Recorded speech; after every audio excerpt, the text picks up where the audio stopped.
The Nobel peace prize class 7 का ये English book है, यूनिट है 8 ये। इसका हिंदी हम बताए हैं, समझाए हैं, इसका एक्सप्लेन बढ़िया से किए हैं, आप देख लीजिएगा यदि नहीं देखे होंगे तो। सबों को जोहार, हमारे चैनल पर आप लोगों का स्वागत है। आज हम बात करेंगे इसमें दिए गए प्रश्नों के उत्तर के बारे में। सभी प्रश्नों का हम उत्तर बताएंगे। चलिए मेरे चैनल पर बने रहें। बिना कुछ देर के हुए आपको ले चलते हैं प्रश्न उत्तर की ओर, और ये उत्तर कहाँ पर बुक में है ये भी हम आपको दिखाने का काम करेंगे। देखिए, एक्सप्लोर द टेस्ट के अंतर्गत फिल इन द ब्लैंक्स है। पहला क्वेश्चन है, Nobel prizes are given each year in खालिस्तान सब्जेक्ट्स। नोबेल प्राइज या नोबेल पुरस्कार हर साल कितने विषयों में दिए जाते हैं? तो कितने विषयों में दिए जाते हैं इसको आप देखेंगे, फर्स्ट पेज में ही देखेंगे आप। फर्स्ट पेज के प्रथम लाइन में ही देखेंगे, वहाँ लिखा हुआ है, आपको दिखा रहे हैं, लिखा हुआ है Nobel prizes are given each year in 6 subject. 6 विषयों में दिया जाता है। नोबेल पुरस्कार कितने विषयों में दिया जाता है? तो यहाँ हो जाएगा 6, SIX। दूसरा क्वेश्चन है, in 1944 Mandela helped to start the. 1944 ईस्वी में मंडेला ने किसकी शुरुआत करने में मदद की? बताइए, तो क्या चीज़ की शुरुआत करने में वो मदद की? तो आंसर हो जाएगा है ना, ANCYL। ठीक है, यहाँ पर लिखेंगे ANCYL, मतलब इसका फुल फॉर्म हो जाएगा African National Congress Youth league. इसका आंसर यदि आप देखना चाहेंगे तो आइए आपको हम दिखाते हैं। In 1944 Mandela help to start the African National Congress Youth League. ठीक है, तो 1944 ईस्वी में मंडेला ने African National Congress Youth League की शुरुआत करने में मदद की। तीसरा प्रश्न है, sir Alfred Nobel invented. Sir Alfred Nobel ने खालिस्तान का आविष्कार किया। तो क्या चीज का आविष्कार किया था? तो डायनामाइट का आविष्कार किया। यहाँ लिखेंगे डायनामाइट, है ना। तो इसका आंसर आप देखना चाहेंगे किताब में, तो चलिए आपको दिखा रहे हैं। देखिए, it is named after Alfred Nobel, A Swedish scientist who invented the explosive called dynamite. ठीक है, तो यही आंसर होगा। अब आते हैं चौथा प्रश्न की ओर। The first Nobel prizes were given away in the year. पहला नोबेल प्राइज किस वर्ष दिया गया था? तो आइए आपको दिखाते हैं आंसर। यदि बुक में आप देखना चाहेंगे तो दिखा रहे हैं। देखिए, the first Nobel prizes were handed out on December 10, है ना, 1901। देख रहे हैं, 10 दिसंबर 1901 ईस्वी को पहला नोबेल पुरस्कार दिया गया। तो ये हो गया। तो आंसर क्या लिखेंगे? आंसर लिखेंगे 1901, 1901 ईस्वी। अब आइए पांचवा प्रश्न है, Kailash Satyarthi shared the Nobel prize in 2014 with. पांचवा है, 2014 में कैलाश सत्यार्थी ने नोबेल पुरस्कार खालिस्तान के साथ साझा किया। तो कैलाश सत्यार्थी ने किनके साथ नोबेल प्राइज को साझा किया 2014 ईस्वी में? तो आंसर हो जाएगा, आपको दिखा देते हैं, उसके बाद ही लिखेंगे। देखिए, the Nobel peace prize 2015 for the work done by him in the field of children's right and education, he shared. देख रहे हैं, he shared the prize with a Pakistani girl Malala Yousafzai. देख लिए, तो आंसर हो जाएगा मलाला यूसुफजई। इस तरह से आपको हम सब का सब प्रश्नों का उत्तर किताब में कहाँ है, कैसे लिखना है ये बताएं, है ना, फिल इन द ब्लैंक्स। अब नेक्स्ट क्वेश्चन है, आगे आते हैं नेक्स्ट क्वेश्चन की ओर।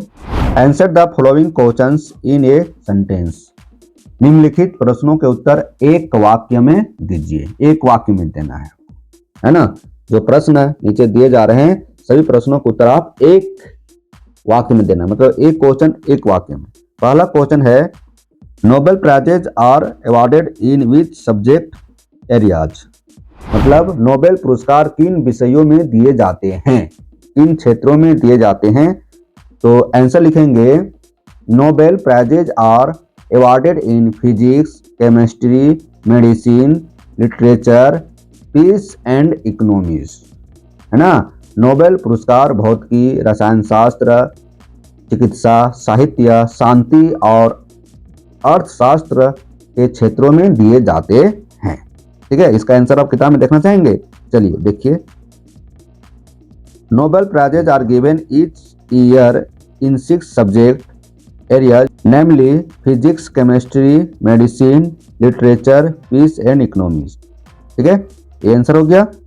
दूसरा प्रश्न है, the Tibetan Chinese peace treaty was signed in which year. तिब्बती चीनी शांति संधि पर किस वर्ष हस्ताक्षर किए गए थे, है ना, मतलब किस वर्ष समझौता हुआ था। तो ये हुआ था 1951 ईस्वी में। तो आंसर लिखेंगे, the Tibetan Chinese peace treaty was signed in 1951, है ना। तिब्बती चीनी शांति संधि 1951 ईस्वी में हुई थी। ठीक है, इसका आंसर आप देखना चाहेंगे तो आइए दिखाते हैं। देखिए यहां पर है। तीसरा प्रश्न है, 4 what has Nelson Mandela given the Nobel prize. Nelson Mandela को किस कार्य के लिए नोबेल पुरस्कार दिया गया था। तो किस कार्य के लिए नोबेल पुरस्कार दिया गया था। तो आंसर हो जाएगा, Nelson Mandela was given the Nobel prize for his leadership and anti apartheid activism in South Africa. Nelson Mandela को उनके नेतृत्व और दक्षिण अफ्रीका में रंग भेद विरोधी आंदोलन के लिए नोबेल पुरस्कार दिया गया था।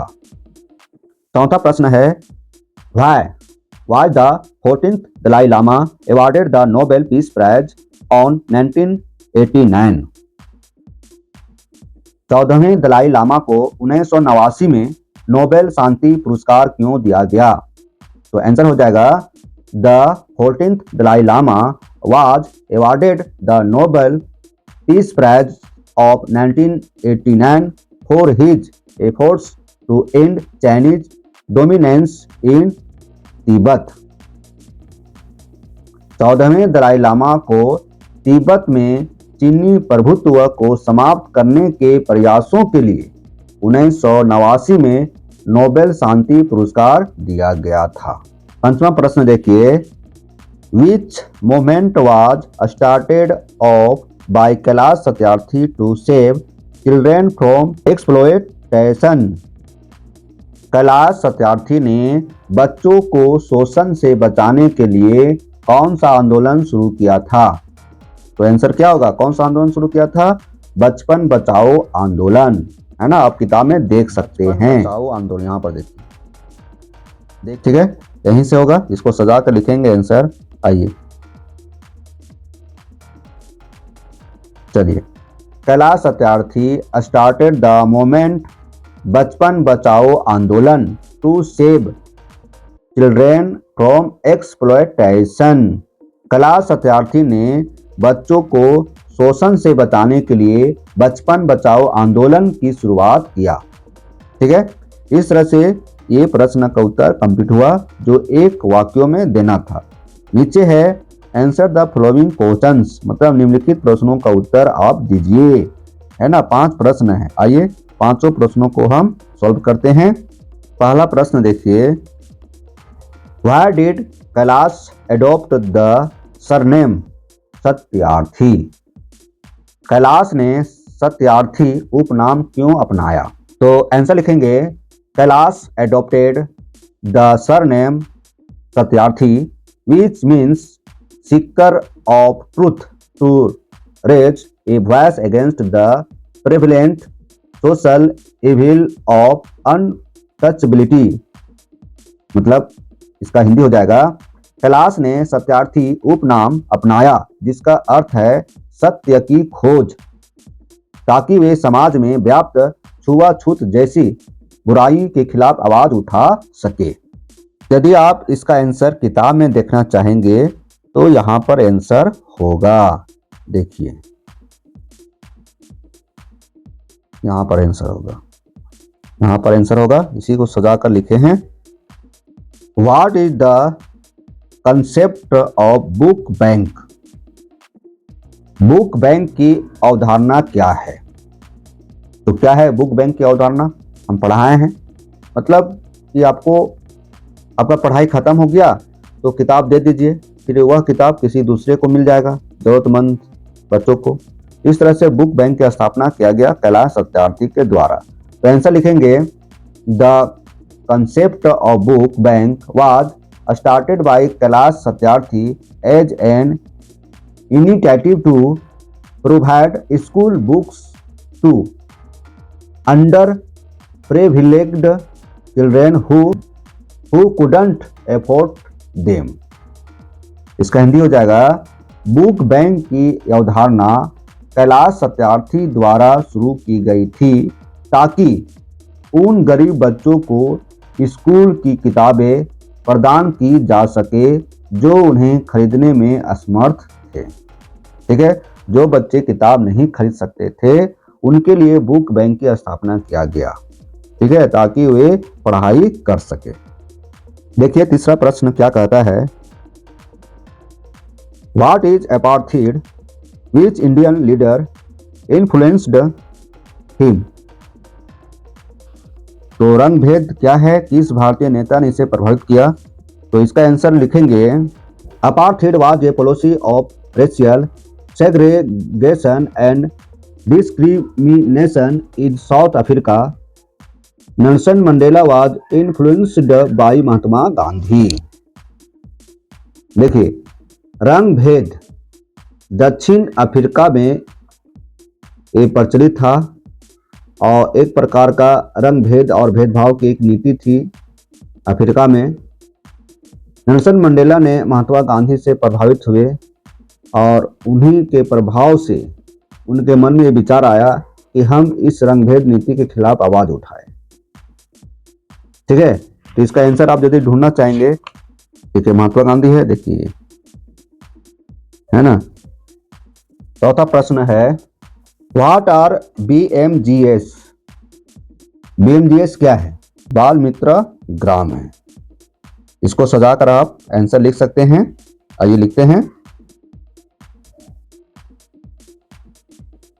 चौथा का आंसर बता रहे हैं, creation a child friend world saw in the creation of 100 of child friendly village of Bal Mitra Grams in India and Nepal as safe and peaceful habits for children who have been withdrawn from work and enrolled in school। पांचवा प्रश्न है What was the real name of 14th Dalai Lama? 14वें Dalai Lama का असली नाम क्या था? When and why was the installed the leader of Tibetan Buddhism? उन्हें कब और क्यों तिब्बती बौद्ध धर्म का नेता बनाया गया? तो आंसर लिखेंगे the real name of 14th Dalai Lama was Tenzin Gyatso. 14वें दलाई लामा का असली नाम तेंजिन गैत्सो था। He was installed as the leader of Tibetan Buddhism at the age of 5 because he was believed to be the reincarnation of the 13th Dalai Lama। जब उनका उम्र 5 वर्ष का था उसी समय तिब्बती बौद्ध धर्म का नेता बनाया गया, क्योंकि उन्हें 13वें दलाई लामा का पुनर्जन्म माना जाता था। ठीक है, तो इस तरह से इसका आंसर हम कंप्लीट किए। इसका आंसर आप देखना चाहेंगे तो किताब में मिल जाएगा। देखिए इसका आंसर यहां पर है, इसको सजाकर लिखे हैं। इस तरह से हम सभी प्रश्नों को सॉल्व किए, है ना। अब नेक्स्ट प्रश्न है यहां पर, नेक्स्ट प्रश्न है आगे, given below are some issues addressed by various Nobel Peace Prize laureates, match their name with the issued addressed। कह रहा है कि नीचे नोबेल शांति पुरस्कार विजेताओं द्वारा उठाए गए कुछ मुद्दों की सूची दी गई है, विजेताओं के नाम का मिलान उनके द्वारा उठाए गए मुद्दों से करें। देखेंगे, एक तरफ शांति पुरस्कार विजेता हैं नोबेल का, है ना, ये नोबेल का शांति पुरस्कार विजेता हैं, और दूसरे तरफ उनके द्वारा जो मुद्दा उठाया गया है वो है। ठीक है, तो मिलान करना है। जैसे यहाँ पर लिखता है कि मलाला यूसुफजई, तो मलाला यूसुफजई ने किस मुद्दा को उठाया, तो ये होगा गर्ल चाइल्ड एजुकेशन, है ना, तो गर्ल चाइल्ड एजुकेशन ये हो जाएगा, तो इसका आंसर यहाँ पर हो जाएगा इससे। ठीक है, ने दूसरा है नेल्सन मंडेला, तो नेल्सन मंडेला ने किस मुद्दा को उठाया था, तो ये हो जाएगा रंग भेद, है ना, दक्षिण अफ्रीका में रंग भेद विरोधी को उठाया था, तो रंग भेद विरोधी ये हो जाएगा। एंटी अपार्थाइड ये हो जाएगा नेल्सन मंडेला, ये हो जाएगा। ठीक है, अब देखिए द 14 दलाई लामा, तो 14 दलाई लामा 14वें दलाई लामा किस मुद्दा को उठाए थे, चीनी दमन को, है ना, चीनी दमन को, तो ये हो जाएगा ऊपर, यहां पर हो जाएगा। अब जो लास्ट बच गया कैलाश सत्यार्थी, तो कैलाश सत्यार्थी ने चाइल्ड लेबर बाल श्रम के मुद्दा को उठाया था, ये हो जाएगा। ठीक है, इस तरह से सभी प्रश्नों को हम सॉल्व किए। अब जो नेक्स्ट प्रश्न रहेगा ये दूसरा वीडियो में बताएंगे, इसको डिटेल से बात करेंगे, बढ़िया से समझाएंगे हम। ठीक है, यूनिसेफ क्या है, WHO क्या है, यूनेस्को क्या है, FAO क्या है, तो इसको हम बढ़िया से समझाएंगे, है ना। ऐसे तो मैच करने वाला है, लेकिन हम इसके बारे में एक नया वीडियो बनाएंगे। उसके बाद ये देख रहे हैं, इसके बाद ये बताएंगे स्ट्रक्चर ऑफ सेंटेंस, है ना, इसके बारे में बढ़िया से हम बात करेंगे। यदि हमारे चैनल को अभी तक सब्सक्राइब नहीं किए हैं तो जरूर कर लीजिएगा। ठीक है, फिर मिलते हैं, तब तक हमारे चैनल पर बने रहें। धन्यवाद।